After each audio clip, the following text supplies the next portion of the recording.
Climate Wise. It's a bushfire simulation workshop. My name is James Chan, and on behalf of Council, I'd like to recognise the Darug people as the traditional custodians of the land in which we stand. Ku-ring-gai Council is very proud of its Aboriginal heritage and culture, and we especially recognise this in to you.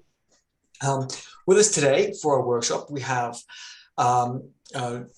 Charles Bigley from New South Wales Fire and Rescue. We have James Manuel, also from New South Wales Fire and Rescue, and Captain Andrew Wilson from the Killara Brigade of the Rural Fire Service. And joining us shortly will be Dr. Jenny Scott. She'll be joining us very soon. So just a bit of housekeeping before we get stuck into today's workshop. For those who are not overly familiar with Zoom, there's two ways you can communicate with us. The first way is via the chat function. You should see that either on the top of your screen or on the bottom. Now, if you have any questions, technical issues or problems you're experiencing during the workshop, please put them into the chat. Or if you want to just express sentiments, please put them there as well. If you have any questions specifically about bushfire and the content that we will be covering today, please put those questions into the Q&A box, and we will get to them at the end of the workshop. Normally, Mark Schuster, our bushfire technical officer, will be answering questions on the fly, but he's not today. So if panelists are not comfortable to answer questions on the fly in the Q&A box, please feel free to do that. They'll hopefully save time at the end of the workshop and allow people to have an early mark and get on with their evening. Okay, so tonight's workshop will be focusing on the South Lindfield area, and we use the term South Lindfield fairly loosely because I believe it does take in other suburbs around the area. It takes in the area of the CSIRO and that general vicinity. So the Climate Wise Communities program, in which this workshop is part of, was developed in the wake of the 2009 Black Saturday fires and incorporates the findings from the Royal Commission. One of the key findings that came out from that Royal Commission was that very few people had bushfire survival plans and did not work. These plans did not work at all during when the fires came. The aim of this workshop is to show you a worst-case bushfire scenario within the Ku-ring-gai area, and this is the situation we would like you to plan and prepare for. So if you do that, anything less than the worst case scenario, you should be able to handle without any dramas. So to do this, we'll be using this bit of fancy technology called the sim table. Now, the sim table came from the United States, and we purchased it back in 2019, just before the Black Summer fires struck New South Wales and other areas of Australia. It's former US military technology that was used, and in the military it was used to help soldiers plan their battles in Iraq and Afghanistan, but it has since found a commercial application and it's been used for bushfire simulations. And later on we'll show you how the general principles of how it works. The flow of the workshop is fairly straightforward. It comes in, I think, 3 main acts. The first one will be where we will show you a past fire that was situated in California and burnt through the town of Paradise in 2018. And this fire was called a Camp Fire. After that, we'll be showing you a reconstruction of the 2019 Gospers Mountain Fire, which was part of the Black Summer fires of 2019-2020. And then after that, we will flow into a simulated fire in the Lane Cove National Park and show you how a fire might progress through that area and impact your properties and what you can do. In that section, we will also, at various points throughout the fire, we will take you away from the fire and show you how you can prepare and plan for such an event by taking you to this website called the Climate Wise Communities. And after that, we'll just cover off on a few small bits and pieces and then throw the floor out to questions. But feel free to type your questions into the Q&A as we go through, and we'll answer them to the best of our abilities at the end. Okay, so before we start the main event, I'd like to launch a poll, and this is just to get a bit of a feel for where everyone is at this point in time regarding their bushfire planning. It's only 10 questions, and it should be fairly easy to do. If there's a question that doesn't relate to you, click either unsure or not applicable, or whatever one that is closest to you, because you have to answer every single question in order to progress or to submit your answers. In the one question where it asks you, what have you done to prepare your property in terms of retrofits? If the action there is not listed, just tick down, I think, other, and put what you did into the into the chat. If other doesn't exist, just put down nothing yet, and then put whatever you did into the chat. That way you'll be able to submit your answers. Okay, so we'll give everyone just a couple of minutes to do the poll. So while we do that, I'd like to ask, the panelists to introduce themselves and give our audience a bit of an idea about what you do in fire and rescue and the New South Wales Rural Fire Service. So I'll start off with Andrew. Andrew, could you just give yourself a quick introduction? Yep, sure. Thanks, James. Yeah, I'm Andrew Wilson. I'm the captain of the Killara Rural Fire Brigade. This is one of the brigades in the RFS. The brigade's been going about 5 years. We're currently in a station shared with the Ku-ring-gai Brigade at North Wahroonga, but we're very hopeful we'll get down to Killara soon. There is a site there allocated for us. The RFS is a volunteer firefighting organisation. You might wonder why it's got a couple of brigades in the northern part of Sydney, but obviously if you look at the interface there, all the residential areas are back onto the extensive amount of bushland, though, and that's the risk, and that's what the volunteer brigades of the RFS are there to address, both with suppression of fires as they break out, but also more importantly the planning and the actions to prevent significant risk of fire through what we call the hazard reduction burn-offs. And if you've been outside in the last couple of days and smelt the air, you might have detected a bit of smoke. There is, despite all the rain, a bit of a window opened up where we can get into some of these burns that have been on the books for a while, to provide some protection to those houses that are along that bush interface that I mentioned. So that's a bit about us and our brigade. We've got about 50 members and 2 trucks, and as I say, all voluntary. So that's our contribution to the community.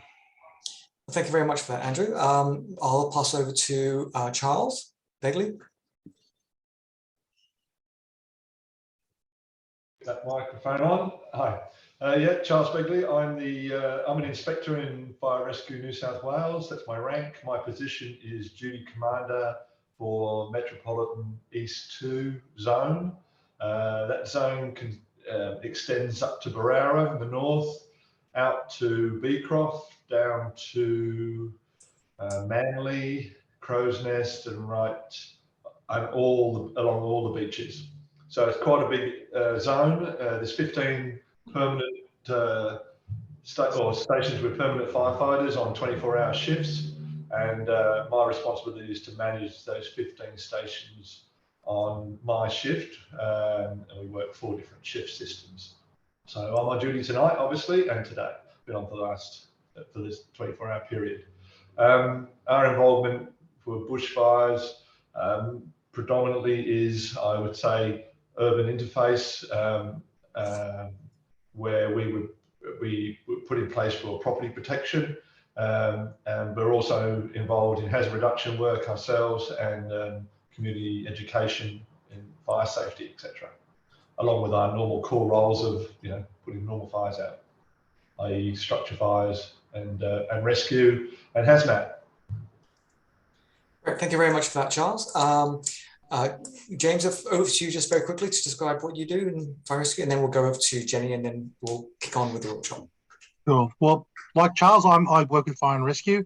I manage the community fire unit program. So in and around your area, we have a lot of these red fire brigade trailers, and those trailers have the neighbourhoods come together, and they utilise the equipment in those trailers to help defend and protect their properties. They're not firefighters, but they go out before a fire and they protect their properties. They look at the asset protection zones and maintain those, and just aid the community. And I have about 90 units in the Northern Beaches area, with several hundred volunteers as well. So these are volunteers as well that work under the auspices of Fire and Rescue, just in and around their neighbourhoods. Thank you, James. And Jenny, would like to quickly give yourself a quick intro before we start? Yeah, I'm Dr. Jenny Scott. I work for Ku-ring-gai Council. I've been working on climate-wise communities since its inception, and it has grown and developed into something that has won a few awards and certainly helped thousands of people better understand bushfire risk and what they can do about it. Thank you very much, Jenny. And my name is James Chan. I didn't give myself an introduction. I'm just a mere sustainability project officer, and I just help press buttons and tweak dials and make the simulation work. Okay. Anyway, so I think we'll just go back to Jenny actually, because we're going to do the campfire progression, the fire that burnt through the town of Paradise in 2018. We'd like to show this past fire because it shows what can happen to an urban area, and the terrain is actually not that dissimilar to that of Ku-ring-gai. So over to you, Jenny. Thanks, James. So basically, this fire really brings home the fact that no matter how you think a fire might happen and how it might unfold, it very likely won't work that way. So this campfire just caught these people in this township of Paradise completely by surprise, and you'll see why. So back in November 2018, there'd been a very dry autumn and very strong winds coming off the desert. Now, these winds, even at 6 a.m. in the morning, were gusting to over 80 kilometres an hour. Now, a little bit north of the township of Pulga is a place called Camp Creek, and it was the area where the bushfire, this particular fire, started. And it started because power lines came down. So the fire at 6:15 a.m. was ignited. Several people quickly saw the smoke. So fire units, fire trucks were dispatched to go up there and try and knock it down as fast as possible. But as it turned out, the location of the fire was such that the trucks couldn't reach it. And so the fire then went on unchecked. The winds were too high for the aircraft to fly, to put it out that way, but they hoped that the wind would die down later in the day. So, James, have you got the fire started there? Can you? I think you see. Sorry, can you see it on your screen? No, I can't. I thought I was doing a screen share. Okay. I can't see the fire. I can see the terrain. I can see the fire on the right. Maybe zoom out just a little. So I'll stop the share and I'll come back to it. Okay, that's good. Now I can see it. So basically, that's the footprint of the fire. Down the bottom, you'll see in very small writing what the time and date is, and it will tell you how quickly this fire progressed. So the conditions immediately leading up were highly combustible fuels because of the conditions I mentioned, and the fuels on the ground around the township of Paradise were high, as there was no record of this vegetation ever having been burned. On Thursday, the 8th of November, around 6 a.m, the fire was detected and the tankers were dispatched. The community in the township of Ku-ring-gai, a little to the south, didn't receive any warning when fire hit the town around 7 a.m. A caller at 7:07 a.m. to the emergency services said the fire in Ku-ring-gai was ripping through the town. At 7:23, just a little bit more than an hour since this fire started, the township of Pulga began its evacuations. Calls from residents in Ku-ring-gai and Paradise continued to come in over the next hour at the rate of 1 per minute. The people in Paradise were told there was no danger, that the fire was to the north of Ku-ring-gai and no evacuations were necessary at that point, and if they became necessary, they would be contacted should there be any threat of danger. By 8 a.m, the fire had entered the eastern areas of the township of Paradise. You'll just see small spot fires appear, first of all around Ku-ring-gai, and then a little bit further to the east around the township of Paradise. And these fires, these little sparks that get carried on the wind and settle down in the dry vegetation, very rapidly turn into raging fires themselves. So you can see those little yellow marks near the township of Paradise are those established fires, and they're rapidly increasing in size. So by 8 a.m, the fire had entered the eastern township of Paradise. Several minutes later, Butte County Sheriff Department ordered evacuations of the entire town. Wind speeds were now exceeding 90 kilometres an hour and the fires were growing rapidly. Most of the residents of Ku-ring-gai and many from Paradise were unable to evacuate before the fire arrived. Due to the spread of the fire, firefighters for the most part never attempted to try and control the fire, but rather concentrated on saving lives. According to the California fire chief, pretty much the community of Paradise is being destroyed. It's that kind of devastation. The wind that was predicted has come and it's just wiping us out. So you can see now these two fire fronts have joined up, and there are more spot fires occurring around the township. Some of them in the township, but others are starting to cut off the few exit points where people could get out. So the exit to the north and the exit to the south have been cut, and now the exit to the east is being cut. So people were trapped. Thousands of 911 calls inundated the two emergency dispatchers on duty. The alerts suffered from a cascade of human errors. In the first hours, the failures of the emergency alert system, rooted as it was in a patchwork operating system with an opt-in nature and compounded by the loss of 17 cell phone towers.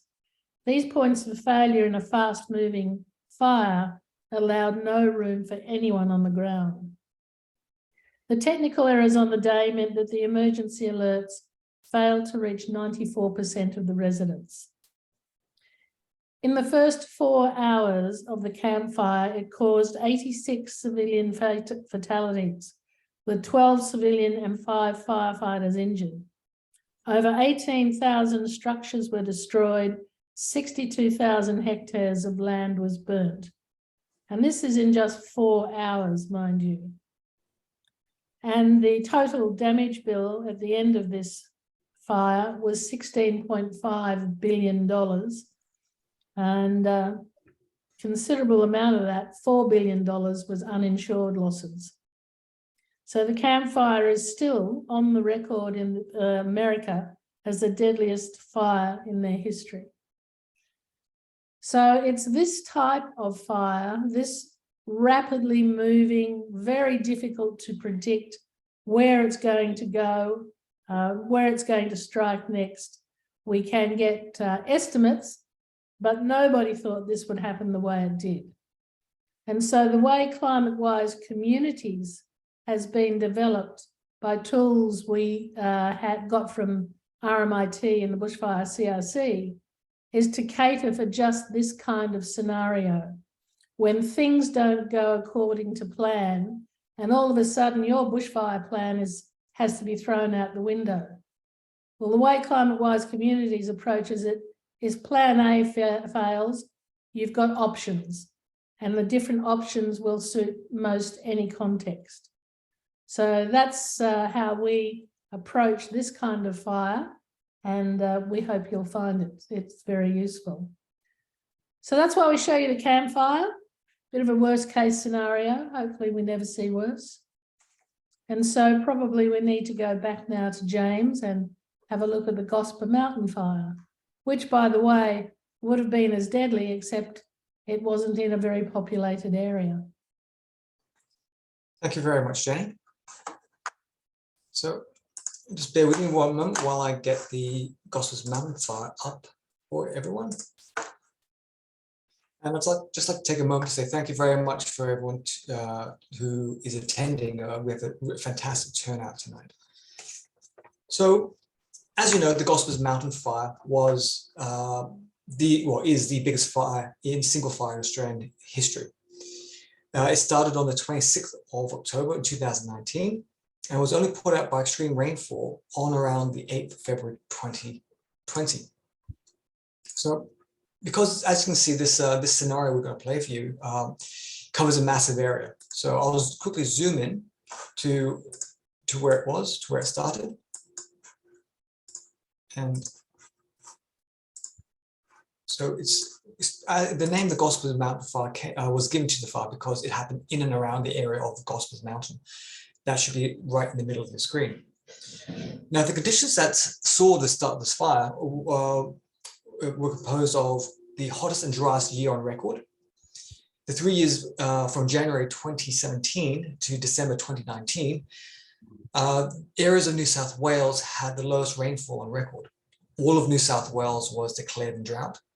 New South Wales experienced the lowest fuel moisture levels and highest forest fire danger indexes of all previous fire seasons. Also, records were being set for the number of days with very high or greater fire danger. And there was no evidence that the fire was driven by high fuel loads or poor forest management. It was most likely that the fact that there were average fuel loads, but we had record-breaking fuel dryness that led to the intensity of the fires. There were even reports of crown fires in areas that had recently been burnt via hazard reduction burns. So going back to the point about fuel moisture, that means that the fires now that were in the Black Summer fires, especially the Gosper Mountain fire, were weather-driven rather than fuel-driven fires. So, as mentioned, the fire started on the 26th of October by a lightning strike. It was one of 19,000 strikes, and this one was just the one that happened to hit the Gosper Mountain area. By 10:55 that day, the fire started at 10:55, but then within 2.5 hours, 65 hectares were burnt. Also, there were winds of between 60 and 70 kilometers per hour, which meant helicopters could not fly or insert the raft teams that would normally be tasked with trying to put fires out before they got too big. The wind also made it a very fast-moving fire, and we'll see some examples of what a fast-moving fire looks like, or extremely fast fire, should I say, how that looks like. And so by the next day, the 27th, we had over, and you can see the time and the dates which I'm referring to can be seen at the bottom of your screen again, in the same area where Jenny was mentioning before. You can see the date, but the date is in the American format, which is month, then day, then year. So just bear that in mind. It can be a little bit confusing. So by the 27th, over 520 hectares were burnt. And at this point in time, it's worth remembering that the fire crews, firefighting assets and resources were stretched very thinly across the state and interstate too, because there's fires up and down the coast. In fact, there's one thing I learned recently in a conference was that normally fires start in the north in Queensland and move down south, and they get put out in the north and they get put out slowly as we move south. But in the Black Summer fires, the fires stayed burning in the north and stayed burning in New South Wales and kept on burning down through to the south. There was no let up at all. So one thing I need to mention about this progression you'll be seeing here, it's quite a long one. It covers about 3 months, starts in October and it ends in early February. So it's quite a long time. So you'll see me speed things up and slow things down in order to get to the key points of the fire without keeping you up all night. So the next thing I need to fast forward to is the 6th of November. So I'll quickly speed things up, and I can do this with the controls down at the bottom of your screen. So things might look a little bit odd when I speed things up. However, I will point out to you when the fire is actually moving incredibly fast. During this period here, you see it move. It's not moving too overly fast, but it's already covering quite a large area. In fact, around about the 6th of November, the fire essentially was almost put out. I think the RFS referred to the fire as being put to sleep. It's getting a bit sleepy. Wasn't doing much, and the rain was put out, in fact. However, on the 7th of November, we saw the weather conditions change, and we saw one of the first 2 really big fire runs. Now, as you know, we're speeding up to that point now, and when we get to the 7th, I'll slow things down, and you can see what I'm talking about. On this day, the 7th, we had one big fire run where the fire traveled 12 kilometers in one day. And once we got to this point, there wasn't much that could be done to stop the fire. And I'll zoom out now because it's already quite large. We don't want the fire to go off the edge of the screen. And then the fire then progresses. However, the next big fire run was on the 12th of November, not that long after. And that was on a day and the 12th was the first catastrophic fire danger day declaration in New South Wales, first ever. And those conditions see very, very dry, low humidity, high winds, and high temperatures. And that leads to very, very dangerous fire conditions for everyone. On this day, the progress of the fire was very fast. We saw a really big fire run. There you go, you see it there. I think it's starting to happen now on the 12th. And this fire run saw the fire travel 12 kilometers in just 2.5 hours. So that was a very, very fast fire run. There you go, that's it there. So really quite terrifying, the speed at which that fire moved. It was also on this day that a pyrocumulonimbus was sighted over the fire, with RFS volunteers witnessing lightning strikes that were starting spot fires in the vicinity. The fire progresses not just to the southeast, but also to the north and to the southern boundaries at the same time. And so by the end of the day, the fire would have burnt 56,000 hectares and has a perimeter of 170 kilometers. This was the same day in which the Canoon Road fire broke out in South Turramurra. I'm sure everyone here remembers that one because we had a tanker that helped put that one out.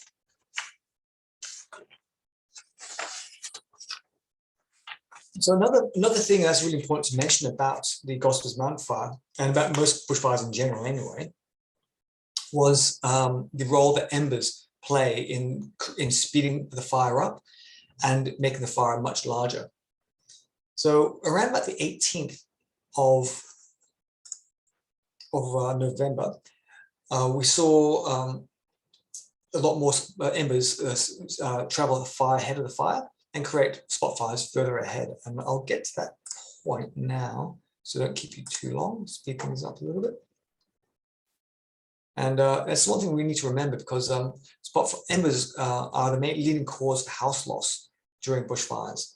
And everyone seems to think about flame and heat, when in fact it really is the ember attack that is the one everyone needs to be concerned with.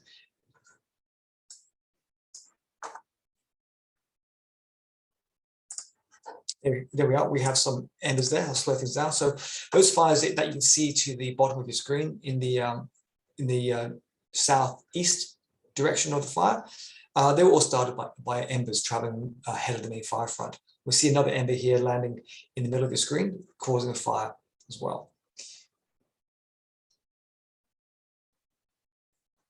So the next key point I'd like to move on to is on the 26th of November. And again, the fire's grown so much, I have to zoom out again, you know. So around about the 26th of November, saw a lot of storm activity. Now, this storm activity around about this time was was associated with storms down in Ku-ring-gai. This same storm that flattened trees, trashed cars in the Gordon Pimble area also started lightning strikes that caused the Little L Complex fire, Thompson's Creek, and 3 Mile Creek fire. And they should be appearing on your screen in the next couple of seconds. These fires were started in the northeast of the fire, and they can see them there, just pop up there. So the same storm cell activity that trashed cars in Ku-ring-gai also start fires in the Gosford area. So it's quite a volatile period. And bear in mind, the spot fires also start down in the southwest of the main fire and also directly north. So it's a very fast moving fire with many elements to it, and has the ability to really stretch the firefighters, the RFS and fire and rescue into all different directions. And it's a very difficult fire to fight. And in a moment, I'd like to ask any of our panelists to maybe comment on what it was like to fight the Gossels Mountain Fire, because I believe Andrew Wilson, you were involved at some point during in this fight, in this campaign. Yes, I was, as were quite a number of our members. We had a couple of aspects to our involvement. One was we were backburning night after night after night for quite a long period, just north of the Hawkesbury River, trying to create the containment lines we needed to prevent the fire essentially jumping the Hawkesbury River and continuing its run through to the North Shore of Sydney. So that was one element of it, but as I think you're about to get onto, there was some other backburning towards the southwest of the fire, which didn't quite go to plan, and we certainly had a lot of people up there for a week on the Bellsliner Road, trying to deal with that in some very hot, very smoky conditions. You know, I think it was the week before Christmas, 2019. Yeah, it was quite a quick one. So that's a very good point. I'll speed things up to get down to that backburn of Mount Wilson. So, but before we get to that particular point in the progression, I'd like to highlight the fact that these fires, the Thompson Creek and the Little L Complex, 3 Mile Creek fires, they're all joining up with the main fire front, as you can see there. So before you know it, it will become one large giant fire. And when these fires join the main fire, that's when the term megafire was coined. And it definitely does deserve the term megafire. It is absolutely huge. So I'll speed things up to get to the next key point. So as Andrew mentioned, there was a planned backburn at the Mount Wilson area. That was on the 14th of December. So on the day of the 14th, conditions on the day were fairly mild, and there was little or no wind.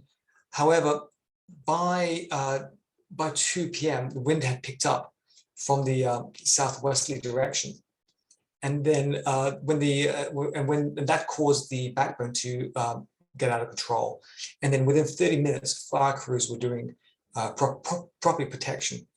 And I'll slow things down now, just to let everyone get a good view of where that is. I'm sorry, there it is. That's the hat backburn, and that's the backburn getting out of control there. Now, in relation to how the main body of the fire is moving, you can see that was a very, very fast fire. Now, obviously, in reality, it didn't travel that fast, because this is a sped up progression, but you can see that it was quite fast regardless. So by this point, this is now Australia's largest fire in history, and it's 5 times the size of Singapore. So I think that brings us to the main. That's all the main points there. However, I'd like to just maybe invite Andrew to comment on the backburning efforts that were taking place around the Hawkesbury River, because I believe were you involved in the backburning efforts down there, Andrew, or was I, or am I mistaken?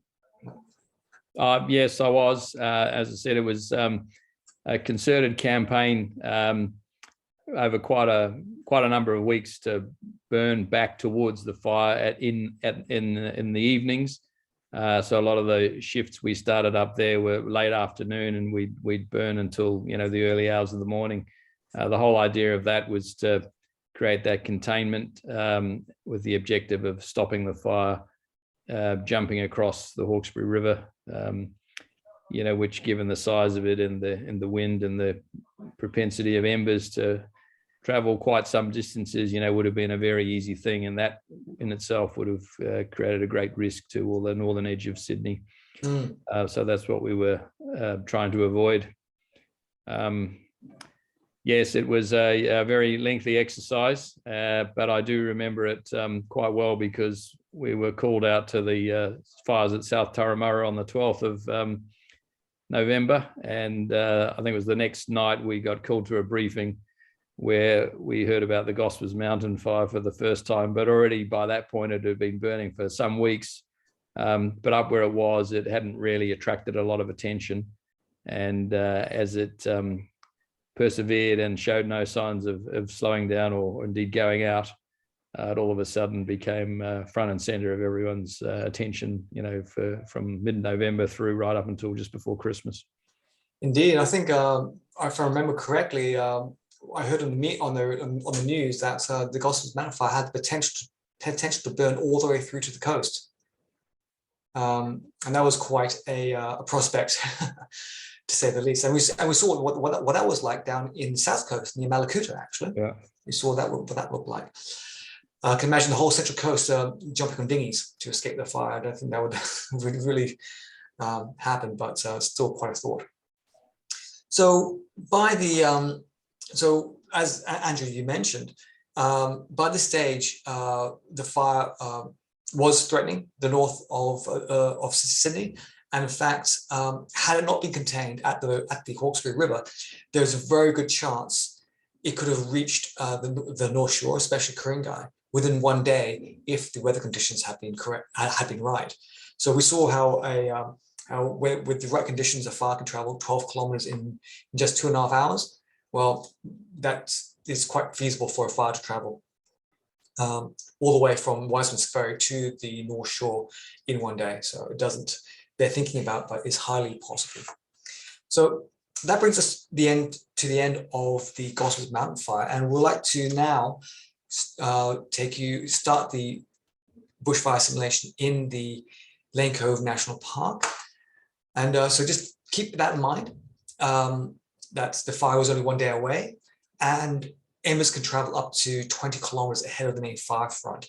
So it's quite possible in one scenario, in a hypothetical scenario, for embers to travel from, say, the Gospers Mountain fire all the way through to the Lane Cove area if it had not been contained at the Hawkesbury River.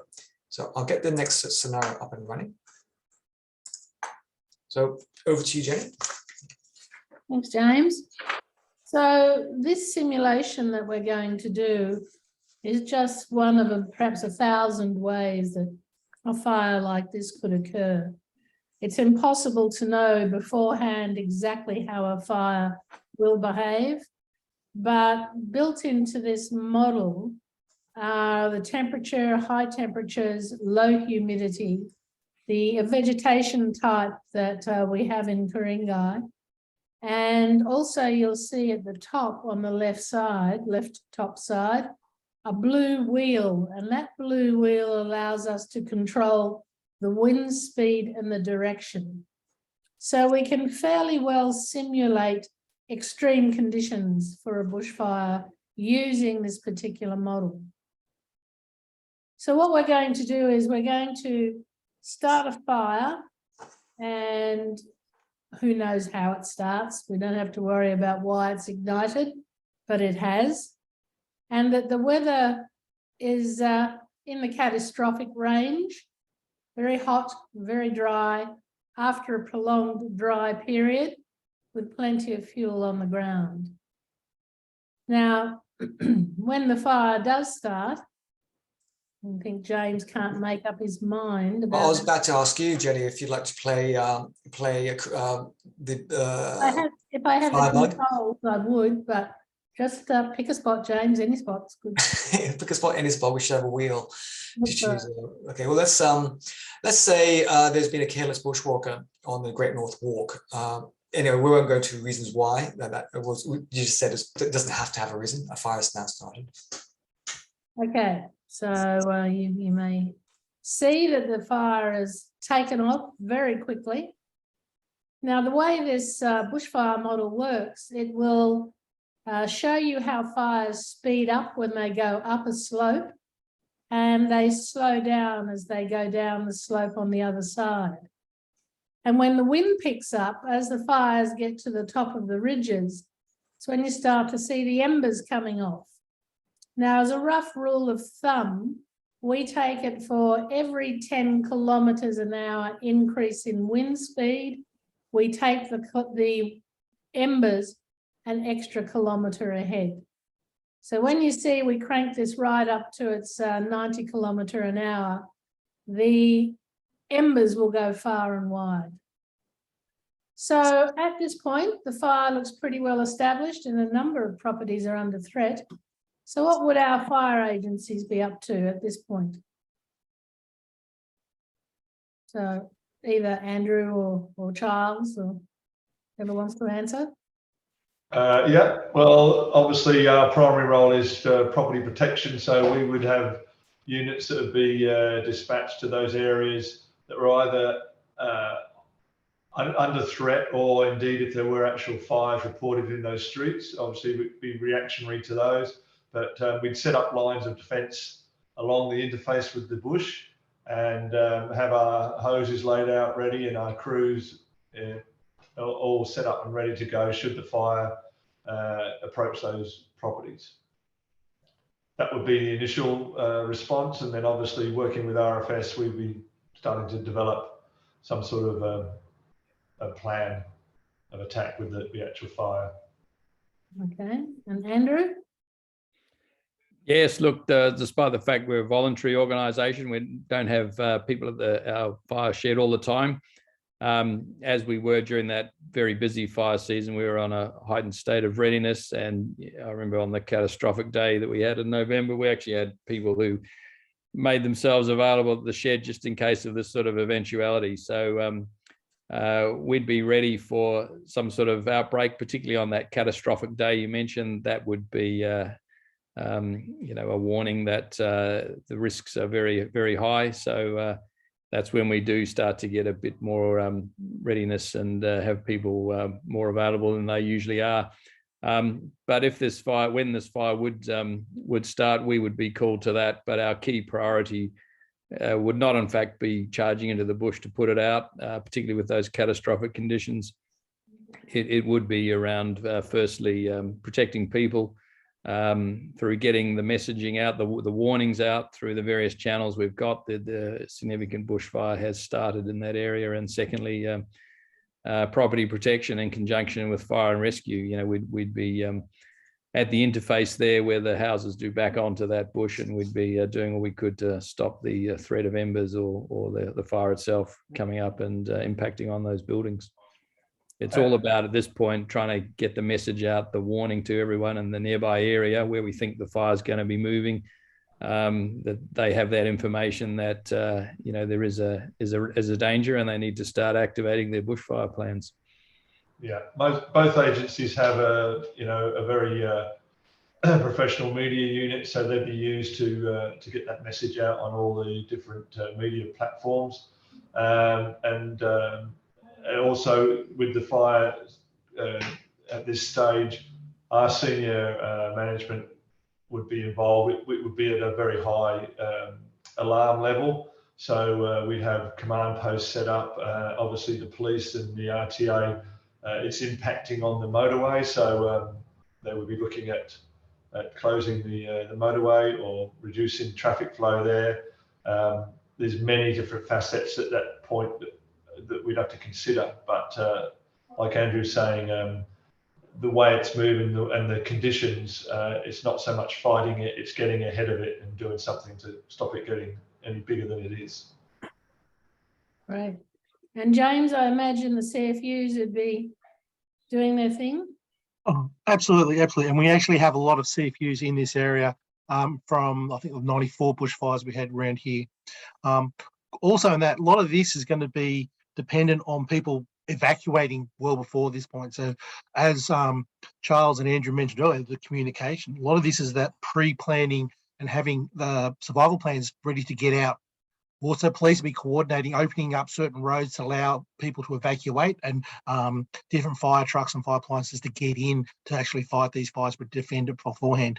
There's a lot of varying industry to the south of the river here, and then a lot of residentials to the north, and that's where a lot of my CPU units are, actually just in the north part of this national park.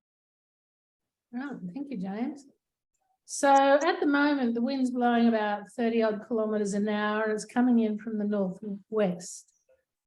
So we're going to leave the fire for a moment and just go to climate-wise communities, because the important thing in all of this is that it's fantastic to have the agencies doing what they're doing.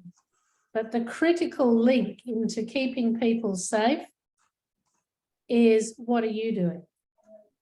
So if a fire is broken out here on a catastrophic fire day, you've got to be thinking, what should I be doing? And in most cases, on a catastrophic fire day, you'll see the safest and most effective option is to not be there, to go out for the day, to be away from your residence. But at the same time, you want to leave your property in a situation where, without you being there, it has a decent chance of surviving the onslaught of a fire. So this is the landing page of climate-wise communities, and it's a 5-step process. So we go to the first step, and it gets really down to brass tacks here. It looks at your property. So you can type your address into the search engine, and it will bring up an outline of your property and the hazards that you might be exposed to. Now, when we talk about hazards, we're talking about extreme weather hazards, not just bushfire, but also storms and flood and extreme heat. So remembering that extreme heat kills more people than any other extreme weather event. So this particular property, you'll see as the internet does its thing and improves the focus, is showing you how it outlines the boundaries of your property. And when the internet finally, oh, there we go, does its thing, you'll see that this property is affected by flooding. It's affected by fire. It's in fire-prone land. And it's probably going to be highly vulnerable to embers and ember attack. So if we scroll down a little bit more, and you can see there's a little list of the things that you need to plan for in your emergency response. So a lot of the things that you might do for bushfire will be very useful in terms of heat. And a lot of things that you might do for storm are also going to be very useful for bushfire. So you can get maximum bang for your buck if you look at all the different hazards that you're exposed to at one time, because you can capitalize on one thing that you could do to your house that will help you across all of those categories of risk. Now you can save this to a PDF, and council doesn't want your data. So if you don't save it to a PDF, it's just lost, and you would have to start from the beginning again. Okay, so we'll just quickly do step 2 before we go back to the fire. And this is about your personal situation. And it's one of the things that the RMIT found to be so important, that there were things about every person's household that was unique to them. And they needed to take these things into account as to how they were going to deal with them when a bushfire was threatening. So if we scroll down, you'll see the first, it's a tick the box exercise. And if you tick a box and it says you live alone, it gives you a few hints to what you might need to consider. Now, in this case, it says, well, maybe you can help other people, but you might need help. You might not have your own transport, or you might be in need of people helping you to prepare your property. So this is where we talk a little bit later about doing this exercise with your neighbours. So how many people in your household, and are they children, are they elderly, are special needs people, and will they be home when you think the fire's going to hit? What if they're not home when the fire hits? How are you going to deal with it? So if we keep scrolling down, there's a section for carers and some hints for carers as well. The health and medical conditions, of course, that some people in a household may have, and how you need to plan for those in the way you're going to not only get out of your house, but also where you're going to go. Pets in the household are another big issue. And sadly, quite a few people have left too late to leave because they couldn't find their pet. The cat was hiding under the house or whatever, but you need to make sure that you're well prepared with your pets on a catastrophic fire day, ready to leave, that the dog might be tied up, the cat's in a carry cage, and they're ready to go. So whether or not you've got your own transport and how you might deal with being dependent on somebody else, remembering that the police will often close roads off and won't let people into an area when it comes into danger. Again, another very good reason why you need to leave early. And when we say early, we mean very early. So English proficiency, not only in your own household, but for perhaps your neighbours. Do they understand what's happening and how you might help them? Home ownership, if you own your own home, you're at least in a position to do some retrofitting if necessary to make your house more resilient. And if you're a renter, you can then discuss with the landlord how you might make the property more survivable if in the worst case scenario you end up having to stay in shelter in the house. We look at phone connections because we do know if the power goes down, the landlines go down. If the mobile phone towers go down, we've lost mobile phone. And so it's looking at how you communicate with the outside world and know what's going on in the event that those two things happen. And the first one about letting people know where you're going and when should be done well in advance of the fire. And so there shouldn't be a need for you to be trying to ring them at the last minute. Finding out what's happening. If your phone is down, you, of course, can't have the Fires Near Me app and running, but you can listen to the ABC 702. They're the emergency broadcaster. So the Fires Near Me app is your best friend if you've got coverage, cell coverage, but if not, then you've got that backup. So that's all part of your planning process. That all needs to be taken into account in your bushfire survival plan. Again, save it to a PDF, and then it's all yours and lost to the rest of the world. So we'll go back to the fire now, see what's happening there. So the fire's now got a pretty big footprint. It's been burning for 3 hours and 36 minutes. So it's covered a fair area in a short time. But what we're going to do now is we're starting to see spot fires well ahead of the fire front, and the wind's going to be picking up. Now we're getting into the warmer part of the day when the winds do tend to pick up, and we'll see what effect that has on the rate at which the fire travels.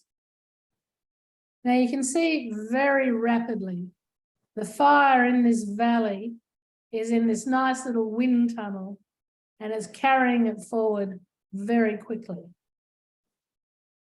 So, Andrew, what would RFS be up to at this point?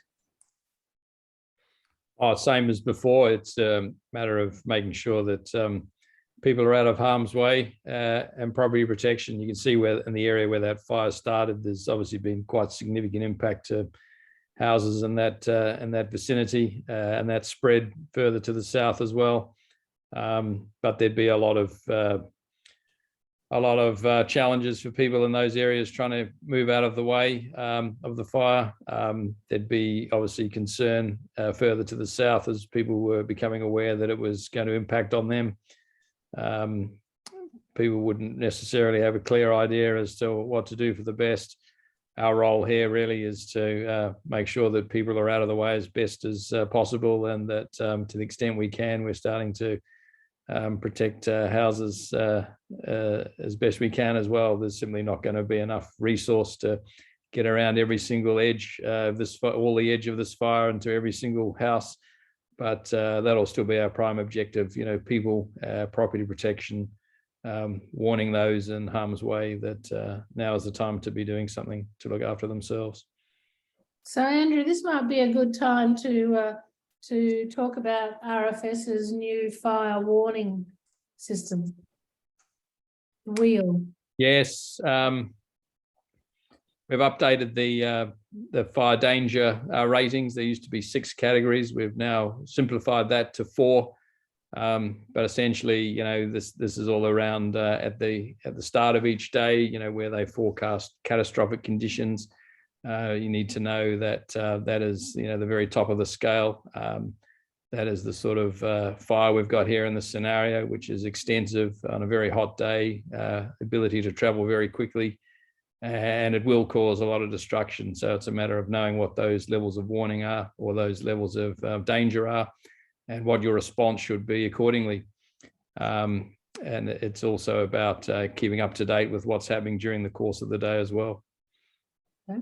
So, you know, knowing where to find that information, as you sort of touched on earlier, is very important.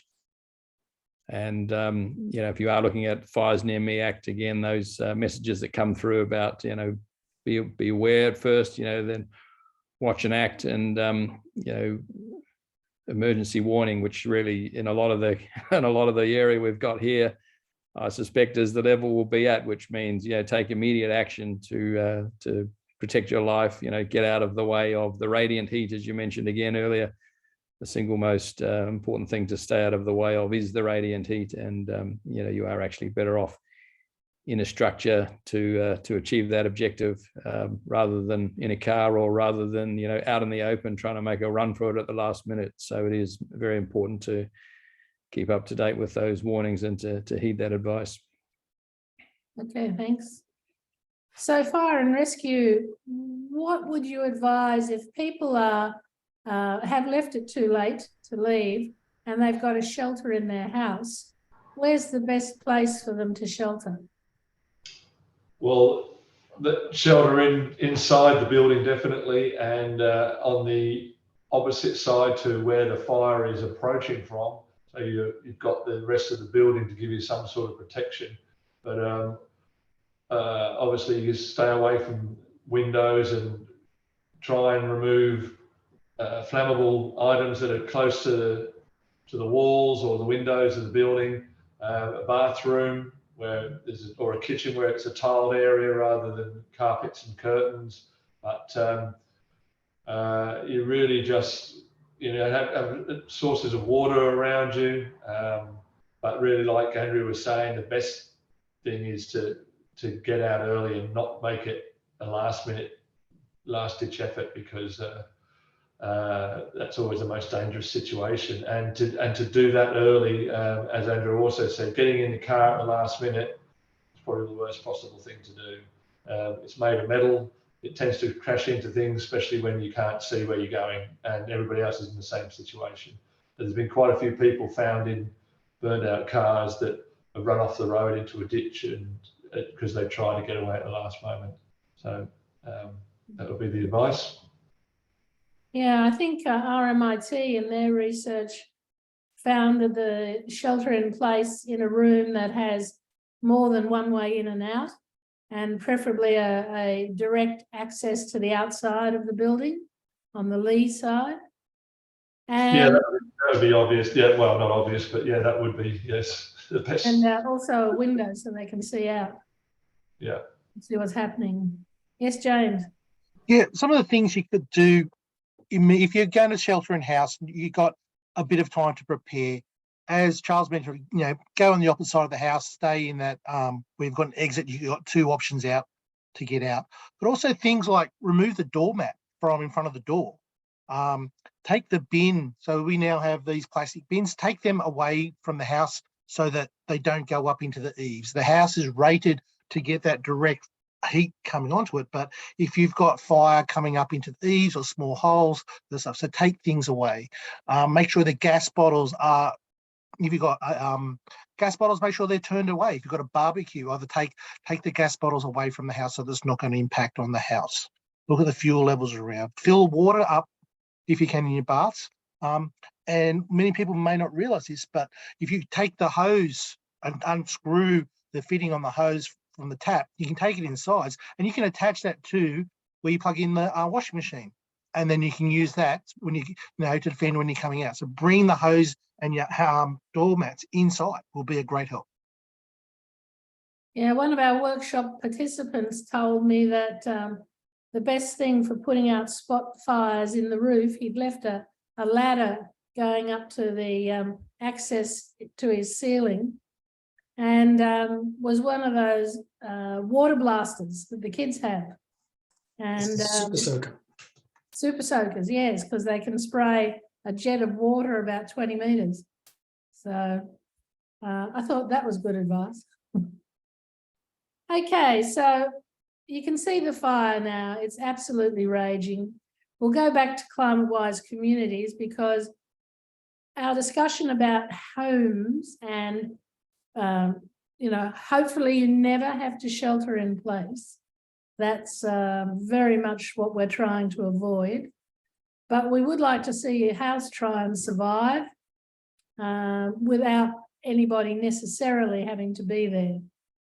So we get you to draw a little mud map of your property and just note some of the flammable features around it that might need to be managed in the event of a fire. Also, any resources that you have that might aid in firefighting, such as the water in a swimming pool, as seen in this particular picture. So if we scroll down, this is split up into the 4 different hazard types. So we're just interested in bushfire tonight, so we'll have a look at the bushfire. Now, the house is broken up into different parts. And if a particular feature is coloured red, it means it's a serious weakness. It will likely be quite vulnerable to embers. If it's orange, it's a moderate weakness. If it's blue, well, it's reasonably resilient. And green is the strongest of the lot. Of course, no house is going to be 100% fireproof, but this is just giving your house a fighting chance. So if you look at the different roof designs and the materials that your roof is made of, it will give you a colour that suggests what its ability to withstand those embers might be. So this is another thing that you're going to put into your PDF and that you can use in your longer term planning for your bushfire survival plan. What can you do to your house to improve its resilience? It goes down and it looks at roof sprinklers. Now, lots of people have used roof sprinklers to success, but I believe, if I'm right, Andrew, that the ones that run around the gutter, where they put a curtain of water droplets down, have been the most effective. Yes, that's the case. It provides a good sort of coverage down the house as well as onto the roof. Okay, and then we go through the eaves and the fascia, which are very vulnerable to embers because they're quite got a lot of gaps, basically, very porous. And the weeps and the vent holes, particularly in the older buildings, again, an entry place for embers to get into the subfloor area. And that you can put some ember mesh over the top of to prevent that from happening. Gutters and downpipes, you know, people putting in those plugs to fill their gutters with some water. But again, it all depends what condition they're in and how blocked they are. So you don't want that fuel in the gutters to be fueling the fire into your house. Look at the walls, the external materials and the different types. So if it's timber with flaking paint, that's not a very resistant material. If it's exposed or rotten in any way in timber, that's just going to add fuel to the fire quite literally. But if you go to single brick or masonry or concrete, that's when we start to see the resilience improve. So there are windows and door frames. You know, do you have wooden sashes around your windows? Are your areas around your windows sealed? And in fact, are the windows that are facing the bushland, could they be used to replace with heat-strengthened glass or even double glazing, which will resist the not only the embers, but will also resist the radiant heat a little better. And external doors, good solid external doors. And the best one, the fire-treated timber with non-combustible shutters on the windows, weather strips, a tight-fitting door screen with corrosion resistance, steel or bronze mesh, any fire-rated bronze mesh. The garage doors is another highly vulnerable place that you need to be aware of, and just think how you might be able to seal it to prevent the embers getting into your garage, or have nothing flammable in the garage for the embers to ignite. The subfloor space and the posts and the stumps, if they're wooden, we've spoken about that before, even if they're brick, the actual wooden floor can catch fire. And we do have a lot of older properties in Ku-ring-gai built around Federation and the war years. And they tended to be brick and tile construction. And I think bushfire wasn't a thought given to those particular residences when they are built. So they're fairly vulnerable. Verandas and decking. So if the timbers are all dried out and ready to ignite, or do you have you know, concrete or stone, or possibly that fire resilient timber that people are using these days? The outdoor areas, whether you've got anything that can be a bit of a vertical barrier, and that might be an earth mound, it might be gaps between your vegetation so that the fire can't travel along the ground to reach your house. All different aspects to this one, and the landscaping. And certainly there are some plants that are lower flammability than others, but just like a house, any plant will burn under the right conditions, but some burn less readily than others. So thinking about your water supply that you could use for firefighting, and the absolute mistake that many people make is thinking that they will be able to turn on the tap and they'll have good pressure. Now, history has shown us many times people have turned on the tap just to get a trickle, if anything, because everybody's using the water at the same time. So a lot of people put in a tank that's dedicated to firefighting. So that it isn't used for your garden, it isn't used for your household, it's kept as a reserve. And then you can go to a higher capacity tank. You also, a diesel pump can act as a firefighting hose, or when you might go back to your property after the fire front has passed, and it'll allow you to put out some spot fires or embers. And of course, if you put a SWS sign, a static water supply sign at your front gate, then that will tell the firefighters that there is a water supply there for them to help fight a fire. Those SWS signs, do they still get supplied by fire and rescue? Yeah, they do. They do, okay. So either ring council or ask fire and rescue.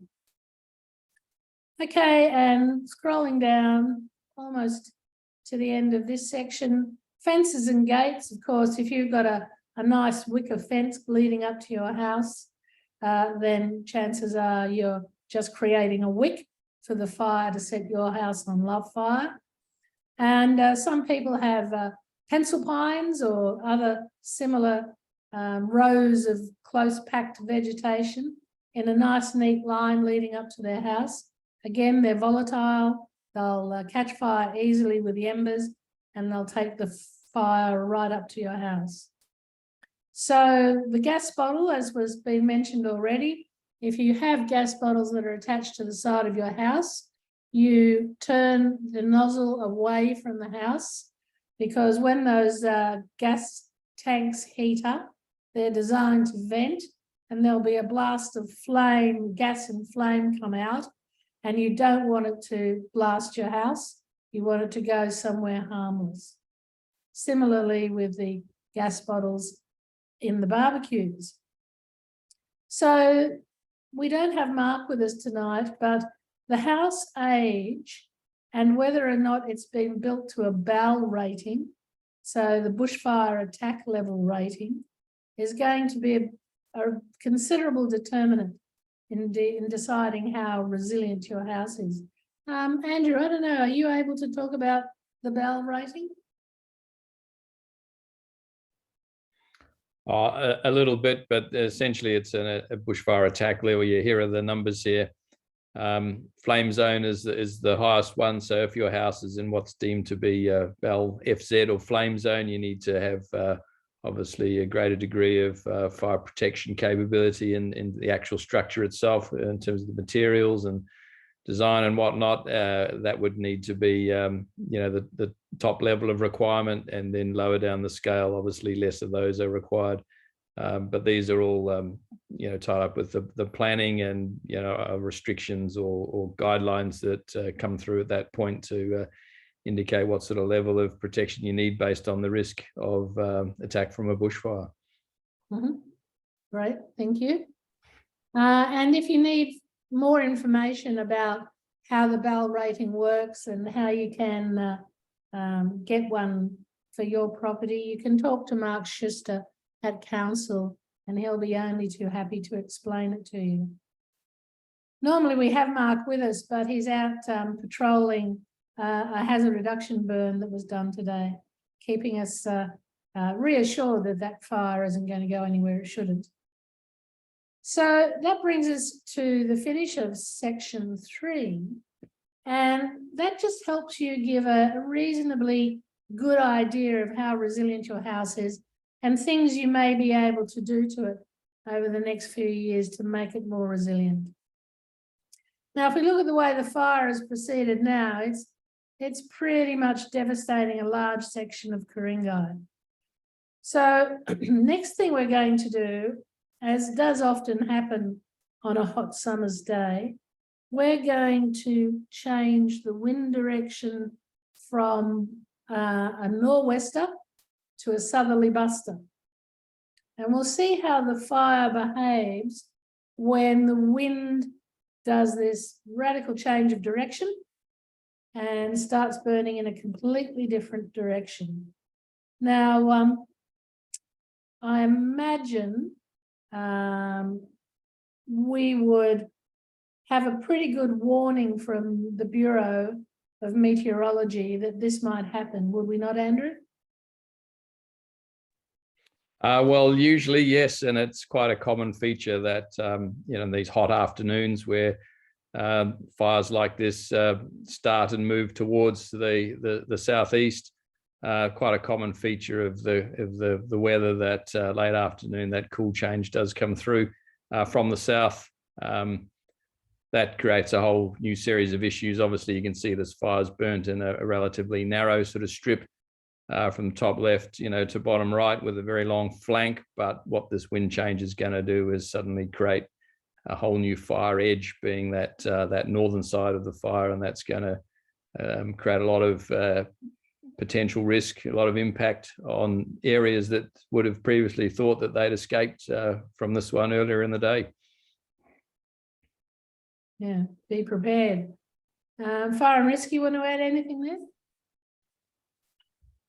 Yeah, no, and as Andrew said, you can see if the wind starts coming up from the south, then the two tips, the bottom right hand corner of the fire and the top left, that yellow portion, well, that's going to move through as that one long front then, rather than that narrow front proceeding in the other direction. So yeah, things could get really quite, chaotic, and could really impact a lot of people, as Andrew said, that probably thought they weren't going to be impacted.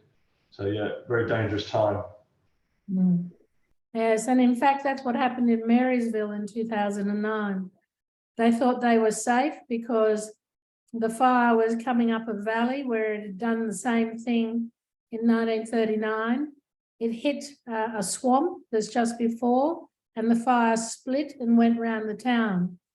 Now, on this particular occasion, the same scenario, the fire split and went to the north of the town and ran along a ridge, only for the wind to change at a critical point.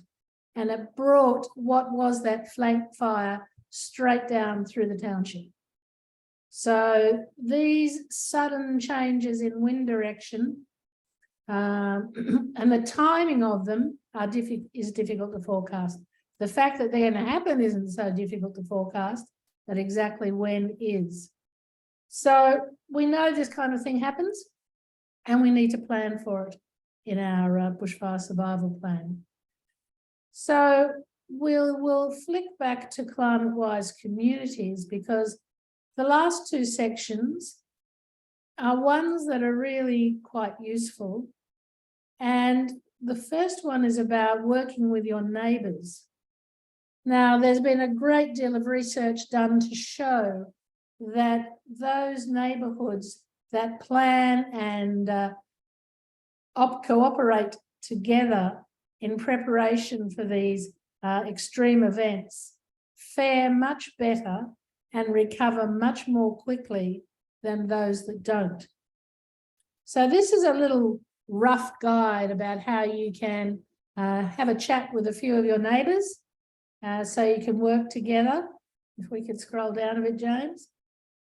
And it basically is finding out where people are who might have resources that will help everybody in the event of a worst case scenario. There might be people who are retired fireys themselves, or there could be a doctor, any sort of assistance that sometimes getting people out of harm's way is brings up the strangest of things. One lady told me she had packed up and was ready to go. She had 3 little boys, put them in the car along with the dog, just about to drive out when her neighbour came running around to her house and asked her could she help, because her son had just dropped a pot plant on his toe and severed his toe. So she had to help them with some first aid before she could leave. So those little random things, almost impossible to plan for, but you've got to be aware that those changes might occur and how you would deal with it. It might not be somebody cutting off their toe, might be anything. How will you deal with it? Okay, so there is a number of criteria there.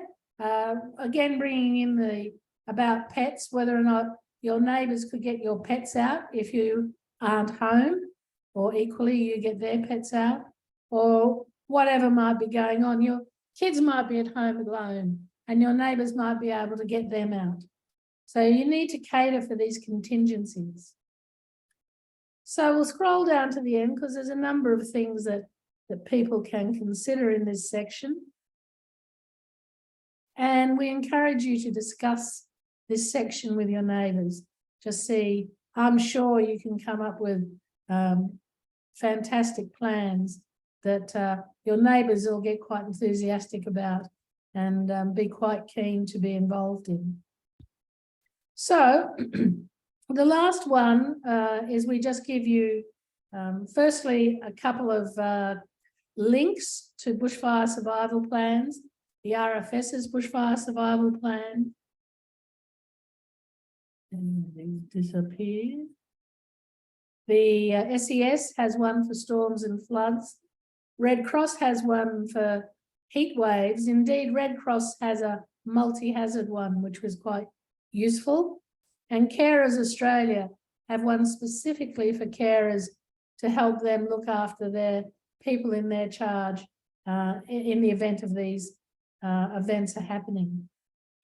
So the very last thing that we look at is we wanted some way for people to be able to test their tool. And again, this is something that RMIT came up with. And it is going to come up any second now. There it is. It's called the What If tool. And basically, we've modelled it on a chocolate wheel. RMIT did it as a deck of cards. And you just spin the wheel and it will randomly land on one of many of these options. Remembering this isn't an exhaustive list. They're just examples of things that happen very frequently. So you can't reach your elderly parents, and your elderly parents might well be in a bushfire hazard zone. How are you going to deal with getting those elderly parents out, particularly if they don't have any form of transport of their own? So that's something that you would need to consider. So we'll look at another one. We'll spin the wheel again. You can spin it as many times as you like.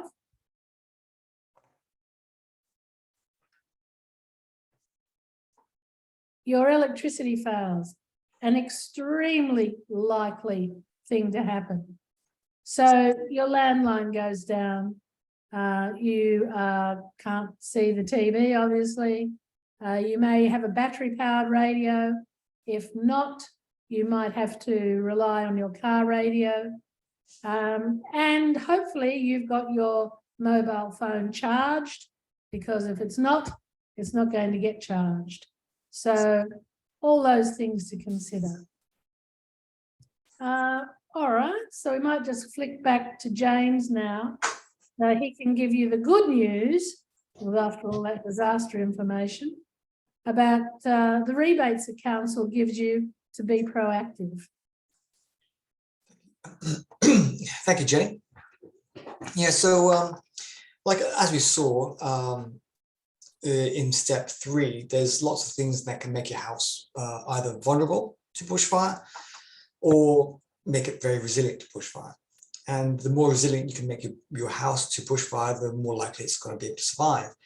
And one of the easiest ways of doing that is to retrofit your house towards ember attack, because embers are the leading cause of house loss in bushfires. And in fact, as we mentioned earlier, embers can travel up to 20 kilometers. So you don't necessarily have to be close to a bush to be affected by ember attack. In fact, in Canberra, I believe in a fire in the early 2000s, an ember traveled 600 meters or maybe even further, a kilometer or two, into a suburb and landed on the tarpaulin that was covering a boat that was parked in someone's driveway. That boat caught fire, and then that fire then caused the house next to it to catch fire.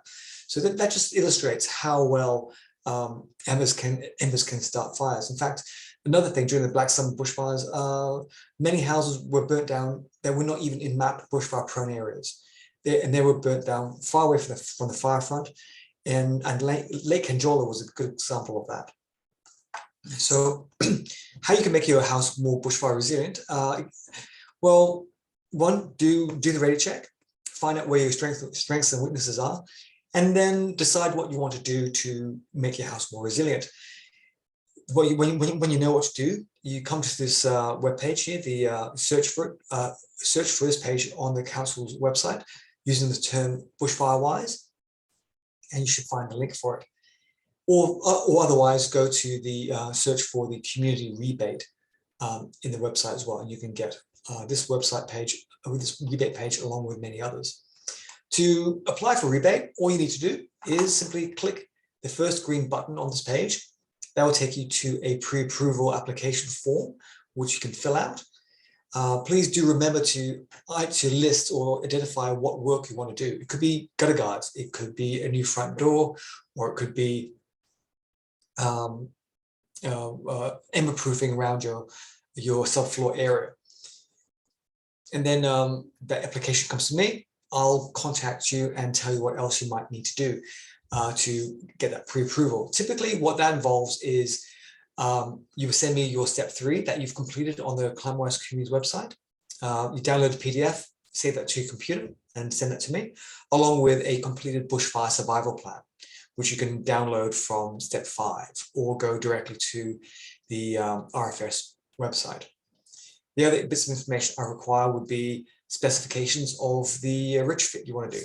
For example, if you're doing gutter guards, just tell me what kind of gutter guards you intend on using, the brand, the material they're made from, and supply a quote as well from a installer that's going to install the work, the gutter guards for you. You send that to me, and then I'll check the details, make sure that it will do the job, because it's in everyone's interest that any retrofit work will be will help make your house more resilient. And then I'll give you your pre-approval, and then you go ahead and do the work. You pay for it, and then you send me the invoices. Sorry, not invoices, the tax receipts, tax invoices, and photographs of the installed gutter guards, if that's what you're doing. Now, the rebate you can claim is you can get a maximum of $1,000. That's 25% of the work you do to a maximum of $1,000. And if you have to do a replacement window or a replacement door, external door, that can attract a DA fee or a DA process or a CDC and the associated fees. Because any new doors or windows on houses that sit on bushfire prone land are quite likely to require a DA or CDC. So we can give you 50% of the approval costs to a maximum of $500. Now, this rebate is available to all residents living in bushfire prone areas and ember attack zones. And this rebate, they can only apply for the rebate once every 5 years. Now, what can you claim? Well, this web page has a list of things you can do to make your house a bit more resilient. And in terms of making your home resilient, one thing to remember is that research during the Black Summer bushfires found that homes that had a for sale sign at the front were more likely to survive the bushfires. That's because they're nice, neat, and tidy and in good condition. So if I find that to be a handy way of thinking about how to prepare your house for bushfires. So and that's it for the bushfire retrofit rebates. Is there anything else we'd like to cover off before we go to the Q&A session? Jenny or anyone else? No, I'm all done. You're all done? Okay, well, in that case, we'll throw it out to the lovely audience who stuck it out with us to answer their questions. I'll stop the share now. Okay, so, sorry, one other thing. I would like to do a quick poll, another poll about bushfire survival plans. So what this poll is as a result of this workshop, do you plan on making a written bushfire survival plan in the next month or two? And if you do, and I really sincerely do plan on making a bushfire survival plan as a result of this workshop, please tick yes. And if you tick yes, also consider whether or not you'd like to receive a reminder email from me in the next few months, just to serve as a prompt to help nudge you along the way to make a bushfire survival plan. You'll only receive 3 emails, and these emails will have tips and tricks you can use to help you make a bushfire survival plan. And that's it, just really three emails over the course of a couple of months. So what I'll do is I will leave the poll open while for everyone to answer, and then we'll just throw it over to the Q&A session. I can see a few questions in the Q&A box already. So the first one was from Alec. Could you please show what happened to the fire started around the CSIRO area? Well, I think we've kind of done that. Yep, and you wrote never mind, so all done. Thank you, Alec. A question from Kerry. If I cut down some trees close to bushland, can I claim this as a rebate? Unfortunately, no, that's not covered as part of rebate. One, because trees, not for any environmental reason, that's another question altogether. Trees can actually serve as a very good screen for ember attack. Now, Mark Schuster would be able to talk more about this, but depending on the type of tree, it can actually help catch embers, like a catcher's mitt, and then let the embers drop out from the air before it reaches your house. And as long as you have good landscaping and fire-wise landscaping, for example, the key thing to remember about landscaping is, again, Andrew and Charles and James could maybe speak more to this. If you keep the separation between ground vegetation and the tree canopy, if you break that connection and you keep the vegetation low to the ground and you don't have any vegetation close to your house, that can work very well to keep the fire away from your property. So would anyone like to talk about landscaping? Because we don't necessarily want people to cut down trees, because trees actually do really good stuff, like keep your house cool during heat wave too. So. A lot of it goes to having a look when you do your landscaping, look at linking fuels. Where's the bush mainly coming to leading up to your house? You don't want to have, you mentioned having pencil pines in a nicely neat line lining straight up to your house. Well, that's just like a highway for the fire to come off through, but it's going to go from one. So having that separation. People still want the shade, and I understand that, but having a look at how the fire is going to get up into those trees. So if it's not a crown fire, or that big shady tree is sheltered and has got good distance between the next shady tree, what have you, and there's no large fuel underneath it, there's less likely for it to go up and less likely to then propagate onto your house. And also clear away from the house. Look at where the vulnerabilities, as you mentioned earlier, around your house is, and protect those. Actually, Kerry just added another part to her question. She clarified that it is a eucalyptus tree. Now, again, I'm no tree expert, but there's many different kinds of eucalypts. Any native species tree would need to get approval from a council to be cut down. Non-native species like a jacaranda or like a pencil pine or any kind of conifer like that doesn't need any approvals to be cut down, but any native trees, especially ones that are of certain size and girth, definitely need approval. Smooth bark trees are less of an issue, whereas rough barked like stringy barks, and I think any tree that has that's a stringy bark, like really kind of cigar-like bark that hangs and strips off the branches and that, well, that could be an issue. But regardless, you can always contact council, the council, to speak to someone about getting an assessment and having a look at those trees. So I think Mark Schuster, he was here, he'll be able to talk more to that. So by all means, contact council if you have any questions about a tree that you think might be a risk, and we'll do our best to answer you.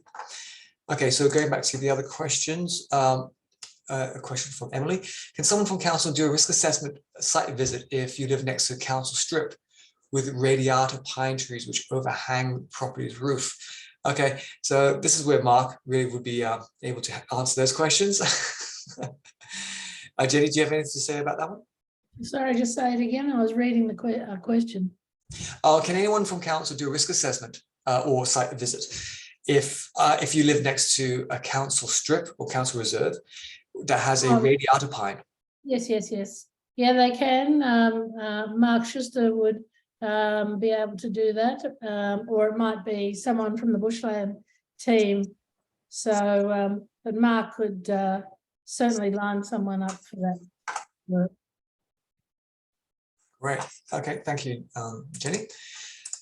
Next question, we have Larissa. We live next to a reserve. There are a lot of trees from the reserve close to our house, 2 meters away. What should we do? I guess that goes back to me again. You can, there's a lot of variables in that, lots of trees near us. As James has already alluded to several of them, depending on the type of tree, etc. But it's probably another one where if you think it's a hazard, you can put in a hazard complaint, and that will go ultimately to RFS, and they will have a look at it and determine whether or not it is a hazard and whether something needs to be done about it. Actually, I'll just add quickly to that. I remember I was speaking to a resident that was involved in a hazard complaint, and the feedback she received was that it depends on the size of the area that you're looking at. I think there's certain thresholds that need to be looked at as well. So yeah, if it's only a small patch, it's probably, I'm not quite sure because I can't really speak for RFS, but if it's definitely a big thing, there's a big issue, but then yeah, they might take a closer look. But by all means, again, Mark Schuster would be a good person to speak to.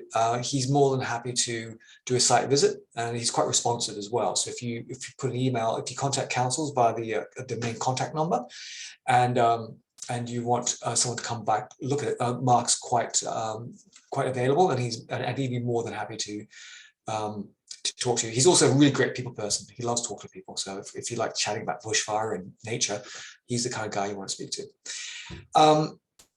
We live another question is that we live next to the reserve. Oh, sorry, that's the same one. Sorry, asking the same question. That's me reading the same question out again. Pauline says, are there any recommended mitigations for houses without sarking, given the expense of installing it on a roof? So alternatives to retrofitting sarking. Well, I believe you can retrofit sarking, but it's not necessarily easy. It's best if it's done from scratch when a house is actually built. However, the next best thing is to, I suppose, make sure your tiles and roof mortar, your pointing on your roof tiles is up to scratch. Does anyone have any comments on that? Like, the alternative to sarking in a roof, tiled roof, I imagine. I think you hit the nail on the head. If you don't want to put sarking in, then you really have to make sure that you've sealed off all those gaps where an ember can get in, and embers can get in the very smallest of spaces.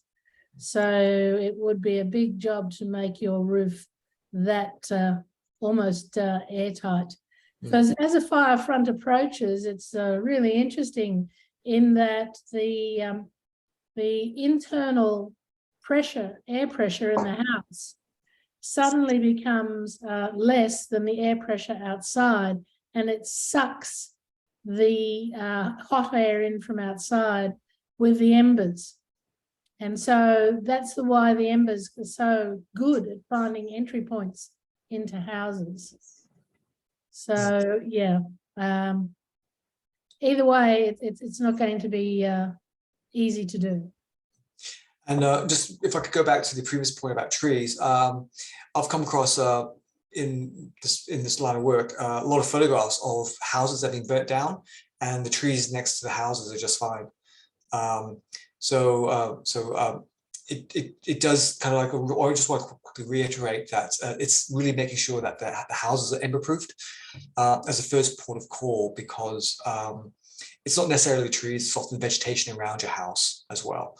So some people have a bit of a strong focus on trees when it's the small things around, like landscaping, bushes, shrubs right up against the side of the house that can be the main issue. Even the doormat, like James mentioned. So it's quite a complex thing to take in, but the principles are start at the closest part of your house, start at the immediate perimeter of your house, and work outwards from that. And then addressing things like trees and that should be a little bit further on down the line, with the exception of branches or trees that overhang your actual roof, because I believe that's a major issue as well, because falling branches from a tree directly over the roof can break a tile, and that can create an entry point for embers, which will then potentially catch your house on fire. So start around the perimeter of the house and the skin of the house first, move outwards, from there. Frank asks, with the many months of rain, is the bushland more prone to bushfire or less likely? That's a Mark question, but I think the folks from Fire and Rescue and RFS can maybe answer that one. I'd just say that despite all the rain we have had and the outlook for a bit more rain over the summer in general, we have just in the last couple of days had a number of hazard reductions in the area here, one at Duffy's Forest on the weekend and a couple by the council,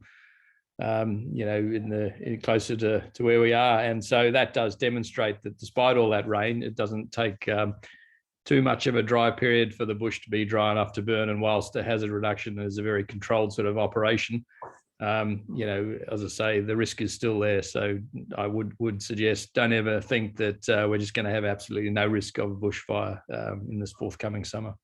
I believe it only takes 2 weeks of really drop high weather for the fuel secure to a point where they can catch fire. Is that right? Yeah, look, it's actually quite surprising. A few days of that very sort of warm, drying northwesterly wind from the inland is really going to make a big difference. No, we're not going to suddenly get what we were 3 years ago, but the risk is always there, even in what you think is a relatively benign sort of set of weather conditions. Bearing in mind that because of all the rain, that's promoting a lot more new growth. So we might not see the results of that this year, but that's setting it in place for building up to a higher fuel loading in years to come. Mm-hmm. Yep. Okay, great. Got a question from Wendy. Can you claim a rebate for cleaning gutters? Unfortunately, no. The kind of the aim of the rebate is to help retrofit the house, so it's so any work done is more permanent. Cleaning gutters once, have a rebate to clean the gutters once a year isn't really very effective. It's much more effective if you install gutter guards, which make keeping leaf debris out of the gutters in the first place a lot easier.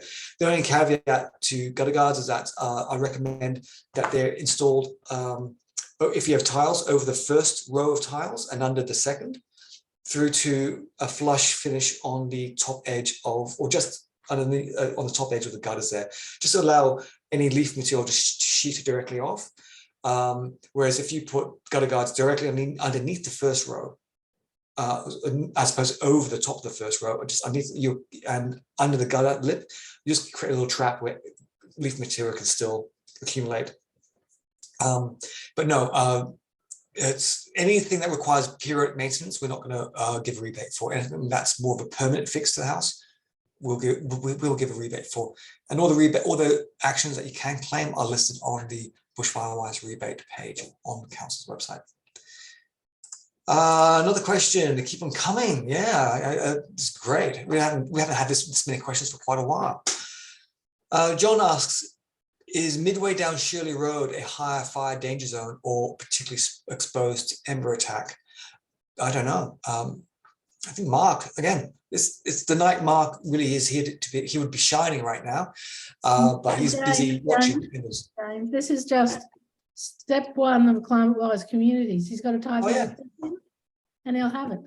Yeah, that's a good point. Thank you very much, Jenny. Yes, go to step one of climate wise communities and you'll see it for yourself. Yeah. Okay, so we'll leave it at that. I'll go to climate-wise communities. Philip asks, important is it? Oh yeah, about clothing, firefighting gear. So it sounds like Philip is making plans to stand defend, having his plan as a stand defend. So he wants to know what kind of clothing he might want to wear if he plans to do a stand defend strategy. He needs to protect himself from top to toe, basically.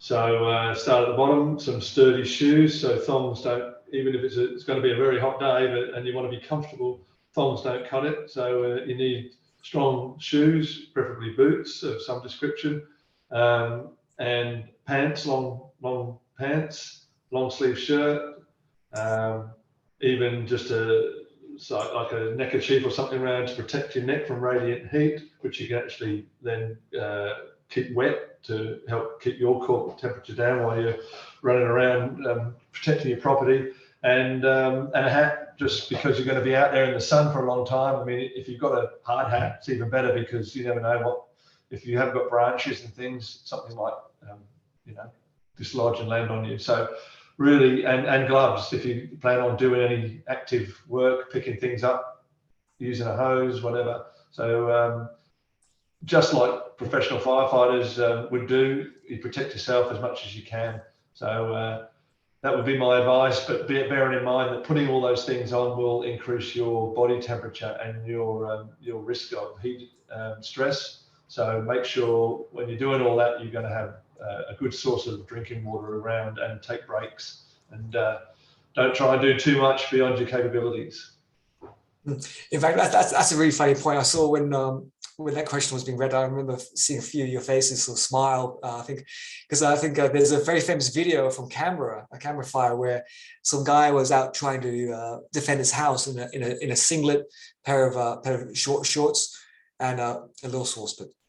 Yeah, I think he was smoking a cigarette at the time. Smoking a cigarette because his nerves were afraid, most likely, and he was picked up by the fire crews pretty quickly. I think you didn't have to be persuaded to jump in the truck, because I would imagine he would have had covered in pock marks of embers from embers landing on his skin all over, because fighting a fire in those conditions in any bushfire is hard work, hard work, and just by watching videos, just being under ember attack seems incredibly uncomfortable, and would not want to be anywhere near that.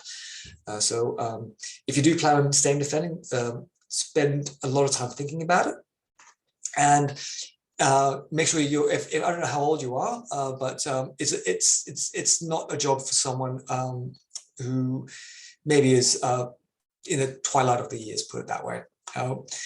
It's hard work, and sort of, you just have to remember one golden rule: people can't be replaced.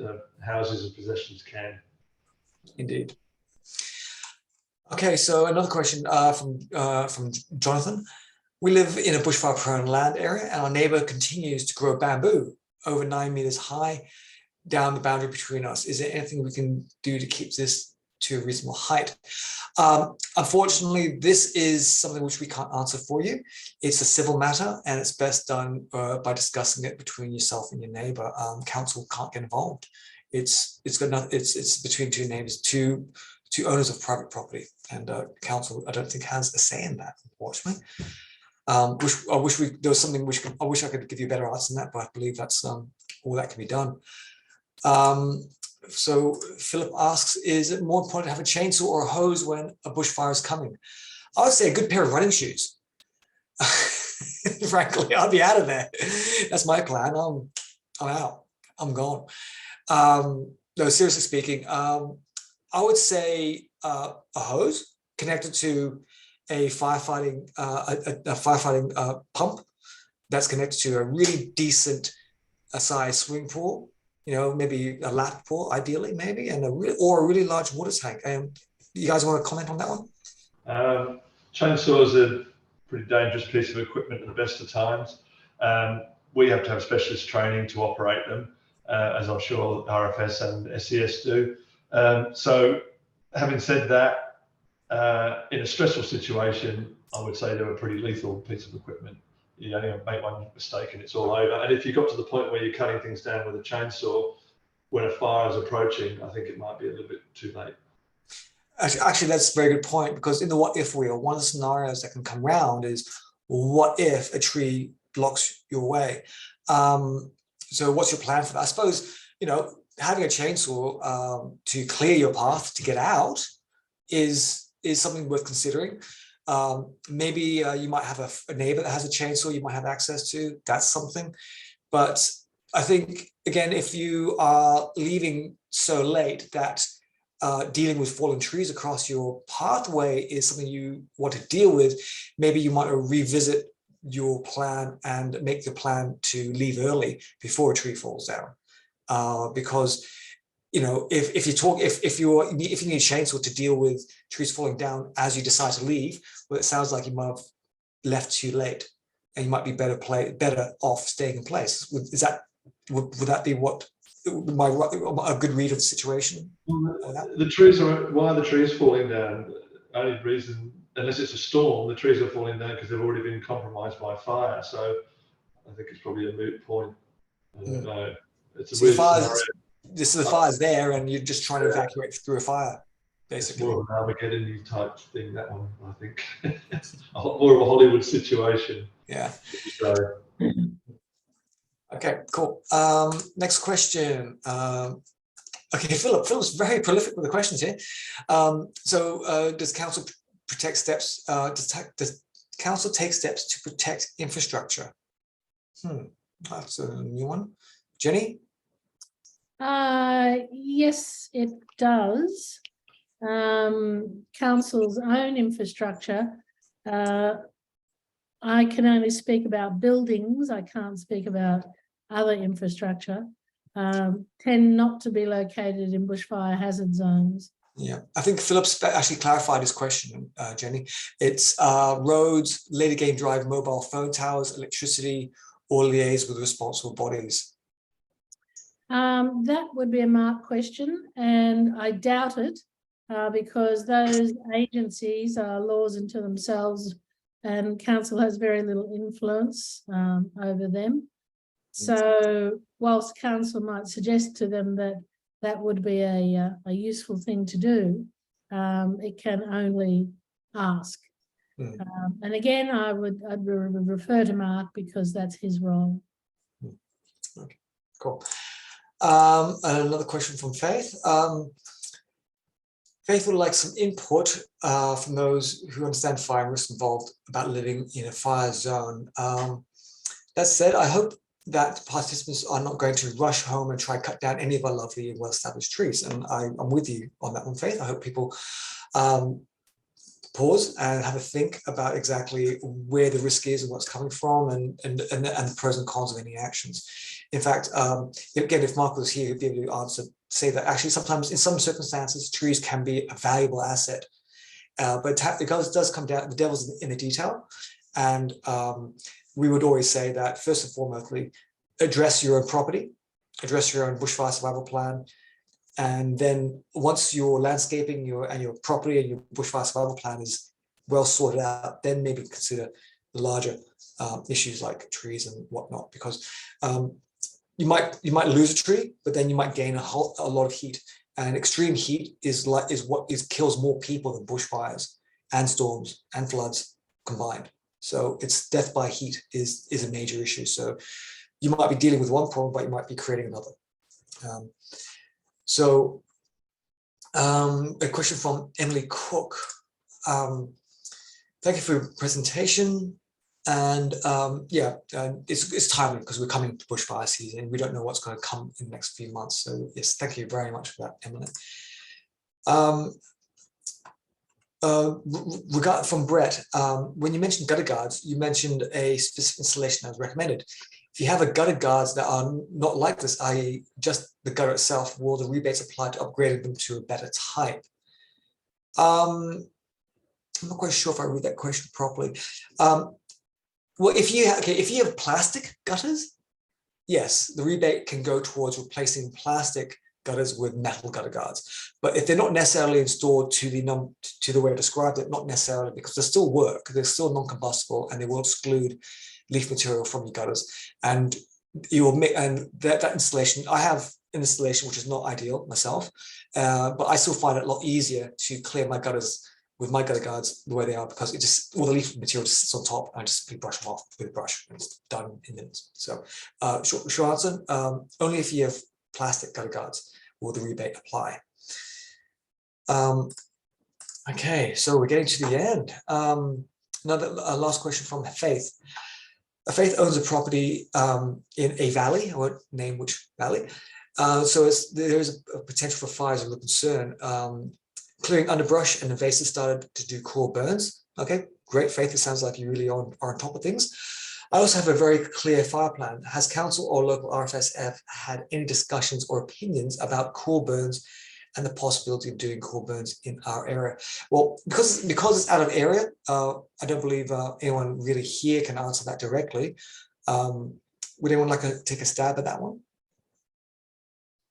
It's about the Hunter Valley and what the plans are. Does anyone have any I insight? can say we have a bushfire management committee, and it considers all types of burns. It looks at traditional burning, it looks at cool burns, eco burns, and hazard reduction burns. So it puts the appropriate type of burn in the appropriate place. So if it's being used for property protection, it'll be a hazard reduction burn. If it's being used to safeguard our native plants and animals, it will be an eco burn. So the way they design these burns and the amount of information that goes into them is quite considerable. They don't just go out there and light it up. Okay, I think Faith just clarified a question. I think you almost partially answered that as well. Faith was referring to any plans to do hazard reduction burns in the Roseville area, and I think you kind of touched on that already, Jenny. I think Mark is part of the Bushfire Management Committee, and these things are discussed. So there is a plan, but we don't know exactly what's on the plan. If Mark was here, he would be able to answer your question more specifically. But there are burns planned, and Mark is very, very busy. He's busy aligning things up. And but I think that, when they talk about hazard reduction burns, it's during the Black Summer bushfires, a lot of areas that were burnt during the fire had already been burnt previously, even within weeks or months. Fires come through, and it's just there. The commissioner of the RFS back then, Schaeferson, did say that HR burns are not the panacea. They're not the be all and end all. Just because you've had a HR burn doesn't necessarily mean you're safe. HR burns simply lower the intensity of a fire. It does reduce the fuel, but it does not eliminate the risk. The risk is still there. And so it's incumbent on you as a homeowner to take responsibility for your own property, for your own safety, for your own risk in that regard. So we saw in the workshop how a fire can move very quickly down the valley and then up, and that fire crews could be stretched quite thinly, and there's not much that can be done given the size of that particular fire. So that highlights the fact that everyone has a shared responsibility for their own safety. So RFS will do what they can, fire and rescue can do what they can, police will do what they can, SES will do what they can, but there is a limit, and resources will be stretched. And the number one agency that's responsible for your own safety is your own agency over yourself. So HR burns are great; they do help, but number one rule is look after your own shop first, and then and the RFS and council and national parks will do what they can on their side. James, are there any more questions? That's it. I think we're done. Okay. That's why I wanted to end on that one. And just reiterate the point of the shared responsibility, because that's really the number one thing we like to get across to people, because there won't be a truck on every street, and your house won't necessarily be prioritized for saving, because everyone else will be asking for the same thing. So yeah. Okay, thank you. And Faith is, again, she sounds like she's on top of things, and she has cleared the underbrush here around the house and created a fire break between the lower backyard and house. Again, Faith, sounds like you're all over it. You're getting onto it, and it'd be great if other residents were as active and informed as you. I think you're doing great there, Faith. So anyway, on that note, I think I might just wrap it up there. It's been a very good session. It's quite late. We've run a bit over, but I think we've had a fantastic turnout. About, I think, up to maximum of 53 people turned up out of 57 signing up to the workshop. So that's a very good result. And thank you very much for everyone for coming along. Thank you, Charles and James from Fire and Rescue. Thank you, Andrew from Clara Bushfire Brigade. And again, thank you very much, Dr. Jane Scott, for facilitating and hosting this workshop. All the best. Thanks, James. Okay, have a lovely evening. All right, all the best. Goodbye. Thank you. Jenny, if you could stay on, we'll have a little chat afterwards as well. Oh, well. You're not off the hook yet. You and Mr. Motormouth tonight. I'm going, James, shut up. He was saying things. Oh, And there's still 10 then- there's still 10 participants online, so you have to wait until we're the only ones here. So yeah. Well, I can just give you a call a little bit later. How about that?